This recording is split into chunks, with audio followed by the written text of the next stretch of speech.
ગાંધીનગર સ્થિત ગુજરાત સચિવાલયના માહિતી વિભાગમાં સહાયક નિયામક તરીકે ફરજ બજાવતા 33 વર્ષીય રામસિંહ પડિયાર આજે લાખો લોકો માટે પ્રેરણા સ્ત્રોત બન્યા છે। પોતાની સરકારી સેવા સાથે તેઓ નડિયાદના એસએજી સ્પોર્ટ્સ કોમ્પ્લેક્સમાં એક આંતરરાષ્ટ્રીય પેરા એથ્લેટ તરીકે કઠોર પરિશ્રમ અને શિસ્તબદ્ધ ટ્રેનિંગ મેળવે છે। હાઈ જમ્પ અને લોંગ જમ્પમાં તેમણે 23થી વધુ રાષ્ટ્રીય અને આંતરરાષ્ટ્રીય મેડલ્સ પણ મેળવ્યા છે, જેમાં 2023 એશિયન પેરા ગેમ્સનો બ્રોન્ઝ અને 2024 વર્લ્ડ પેરા એથ્લેટિક્સનો સિલ્વર મેડલ પણ મુખ્ય છે।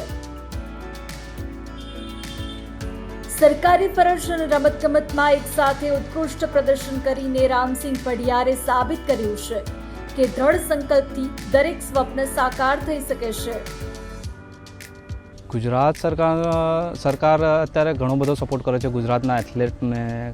ખાસ કરીને અત્યારે શક્તિદૂત યોજનાની હેઠળ ઘણા બધા ખેલાડીઓ ટ્રેનિંગ બી કરી રહ્યા છે અને હાલમાં અત્યારે 2030ની કોમનવેલ્થ માટે આપણે ગુજરાતને સ્થાન મળ્યું છે કે 2030માં કોમનવેલ્થ થશે અને 2036 માટે ઓલિમ્પિક માટે દાવેદારી પણ ભારત સરકારે કરી છે। અધિકારીઓનું કહેવું છે કે રમતગમતની ઉત્કૃષ્ટ સુવિધાઓ, ખેલાડીઓના વિકાસ અને પેરા સ્પોર્ટ્સને પ્રોત્સાહન આપવા માટે ગુજરાત સરકાર દ્વારા કરવામાં આવી રહેલા સતત રોકાણથી રામસિંહ જેવા ખેલાડીઓને આંતરરાષ્ટ્રીય સ્તરે શ્રેષ્ઠ પ્રદર્શન કરવાની ઉત્તમ તકો મળી રહી છે।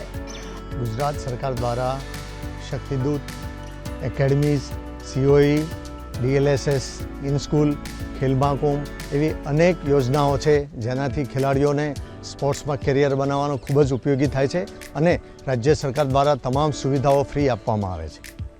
2026 એશિયન પેરા ગેમ્સ અને 2028 પેરા ઓલિમ્પિક રમત ઉત્સવમાં દેશ માટે મેડલ જીતવાના અટલ લક્ષ્ય સાથે રામસિંહ સખત પરિશ્રમ અને પૂર્ણ સમર્પણ સાથે કડક તાલીમ લઈ રહ્યા છે।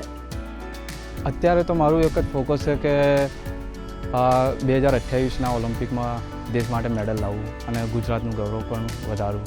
આવનારા સમયમાં છે કે ઘણો સારો ટ્રેનિંગ માટે સપોર્ટ બી મળી રહ્યો છે, તો 2028નો લોસ એન્જલિસ ઓલિમ્પિક બહુ સારો જશે એમ ઈચ્છું છું કે મને ટ્રેનિંગમાં કોઈ પણ જાતની અડચણ ના આવે અને હું મારા ગેમ પર ફોકસ કરી શકું।